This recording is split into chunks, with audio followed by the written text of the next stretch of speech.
We're in the mechanical engineering lab at our headquarters in Santa Cruz, California.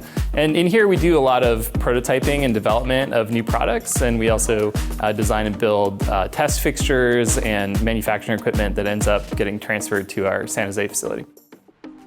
The original concept for One Wheel went back to something I was tinkering on in my garage around 2008, actually. And I worked on it for about 5 years, trying to create the feeling of snowboarding on powder and trying to combine some of these emerging technologies that I thought could build a really cool way to move through the world. We ended up launching on Kickstarter in 2014. Ever since then, it's been a nonstop ride, really, of expanding and introducing new products and kind of spreading it around the world.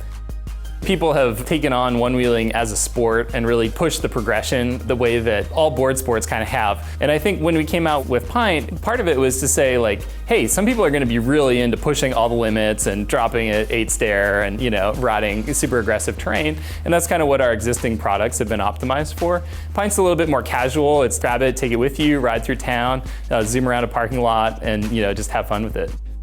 We raised a couple of rounds of investment early on, a seed and a Series A round, and that was really to expand the team and take on some new product development. Since then, we've actually become a profitable company, which is a little rare in the Silicon Valley universe by really focusing on building great product and being really hands-on the manufacturing. And that's opened up some cool freedom to build what we want to build and expand in the ways that we want to expand.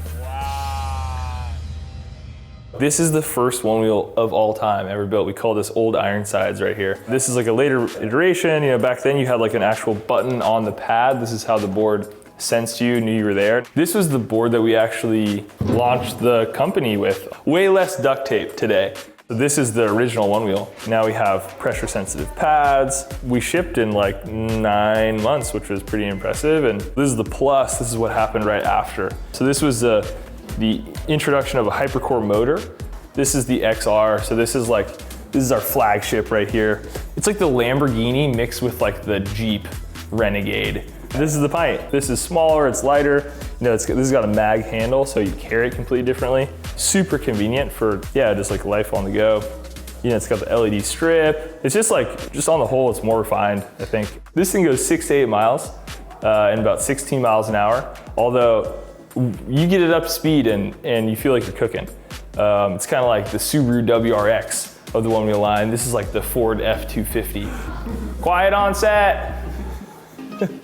Pint has a bunch of cool features. One of them is, of course, that it's a lower price. It's under $1,000. Part of the way that we did that is we've been able to take everything we've learned about manufacturing over the last 5 years and kind of use it to build a new factory specifically to manufacture Pint. And to be able to keep that in California, which we're really excited about.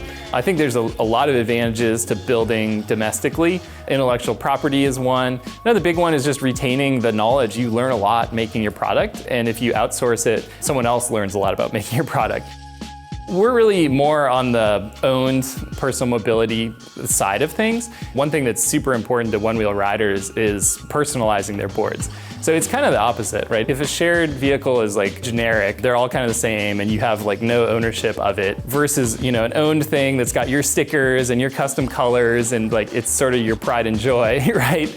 And from the very beginning, I said, I want to make something that people have this like emotional connection to. They want to get it for themselves. With things that we've been doing recently, like introducing new colorways and stuff like that, are just ways for people to like express themselves in their sort of owned personal mobility space. We have now the manufacturing capacity and we have really some of the leading technology in light electric vehicles across the various subsystems. Now we're talking to some partners about what else we can do with that core technology.